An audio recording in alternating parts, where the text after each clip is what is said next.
कुंडलपुर के बड़े बाबा की जय।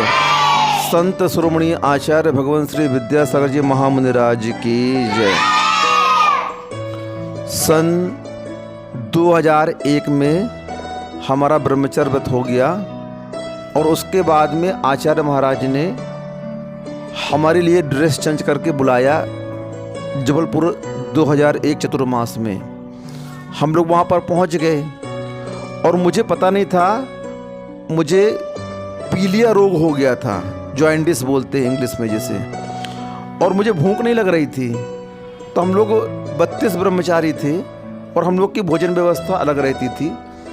तो मैंने एक दिन शाम को जो रोटी वाली दादी थी उनको बोल दिया, हम लोग दादी पराठा बना दो, मुझे भूख नहीं लग रही है। तो हमारे जो हेड थे कपिल भैया जी, अब वो मुनिराज बन चुके हैं, उनने मुझसे बोल दिया कि ये होटल थोड़ी है जो ऑर्डर देकर बना रहे हो, आप खाना बनवा रहे हो, जो बना है वो खाइए आप।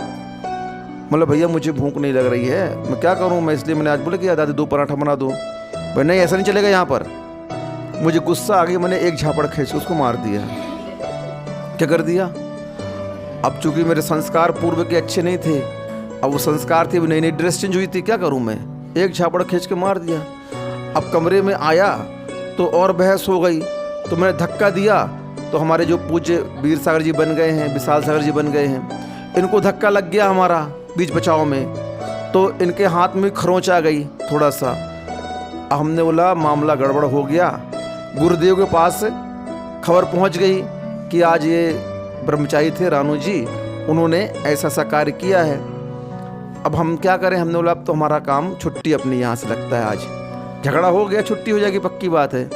और हमने अपना बैग पैक कर लिया शाम को, और अचल सागर महाराज जी और सैल सागर महाराज जी ब्रह्मचारी थे, बोले आप ऐसा क्यों डर रहे हो, गुरुदेव जो बोलेंगे अपन सुनेंगे ना, आप थोड़ा शांत तो रहो, आप हो गया जो हो गया। तो हम गृहस्थ अवस्था के मामा भी वहीं रहते थे, जबलपुर में इंजीनियर थे, हमने उनको फ़ोन लगवा दिया, बोले यहाँ आ जाना आप सवेरे 9 बजे तक। हाँ ठीक आ जाएंगे भैया जी। अब सुबह स्वयंभू स्त्रोत के बाद आचार्य महाराज हम लोगों को 1 घंटे अध्यात्म की चर्चा सुनाते थे, कुछ देते थे टिप्स वगैरह, तो हम लोग बैठते थे। अब सुबह भक्ति के स्वयंभू के बाद हम लोग वहाँ पहुँचे सब ब्रह्मचारी, तो सब एक तरफ बैठे थे, मैं एक तरफ बैठा था। आचार्य महाराज आवर्त करके और बैठ गए, सिर को ऐसा सा करते, ठंडी का मौसम था। बोले क्या सोचा है आप लोगों के बारे में, आप लोग क्या कर रहे हो, कैसे ऐसा चलेगा, हम बहुत कुछ सोच रहे हैं आप लोगों के लिए। गुरु महाराज ने ऐसा बोला, तो मुझसे नहीं बोला, शुरुआत करते हैं उस ब्रह्मचारी से जिसको मैंने क्रोध में आकर के झापड़ मारा था। बोले आप लोग को हमने क्या कहा है, आप लोग की भोजन व्यवस्था अलग से क्यों रखी यहाँ पर, ताकि आप लोग स्वतंत्र होकर के भोजन कर सकें, और आपको टोकने के लिए किसने कहा, मान लो उसने कुछ बोल दिया हो बनाने के लिए। अरे मैंने बोला यहाँ तो उल्टी गंगा बह गई। आचार्य महाराज मुझे न डांट करके किसे डांट रहे हैं, उस ब्रह्मचारी को डांट रहे हैं। और आचार्य महाराज ने बोला कोई बात नहीं, कोई बात नहीं, आप ज़्यादा विकल्प मत करो, मुझसे कहते हैं।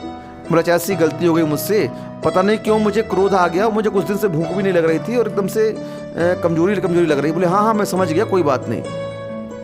अब आचार्य बोला, गुरुजी ने बोला कि आप जाओ कमरे में और अपनी पूजन पाठ करो जो करते हो आप लोग।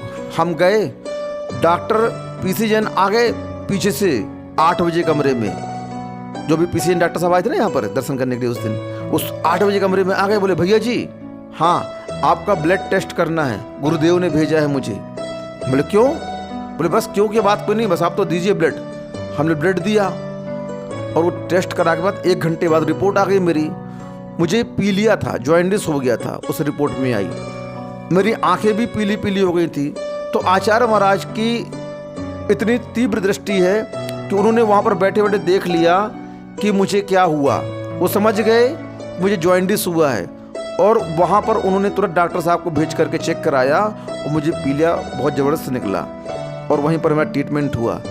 मैंने सोचा देखो गुरुदेव कैसे हैं कि उन्होंने समझ लिया कि इसकी चिड़चिड़ाहट अंदर में कुछ ना कुछ खराबी है इसलिए हो रही है, और उस क्रोध को उन्होंने पकड़ करके उस रोग को जान लिया, उसका शमन किया, उसकी चिकित्सा की। अगर उस दिन गुरुदेव ये बोल देते कि ये क्रोधी है, इसको यहाँ नहीं रखेंगे तो मेरी दुनिया कुछ अलग ही होती। लेकिन गुरुदेव बड़े कृपालु हैं, निमित्त ज्ञान उनका बहुत तगड़ा रहता है और वो जान जाते हैं कि ऐसा क्यों हो रहा है और उसका उपचार वे करते हैं। ऐसे गुरुदेव ने असीम कृपा की कि उस समय मुझे सहारा दिया और आज मैं इस पद पर आसीत हूँ, इस पद पर बैठा हूँ आपके सामने। ये गुरुदेव की कृपा है। ऐसे गुरुदेव के चरणों में मेरा बारंबार नमोस्तु नमोस्तु नमोस्तु।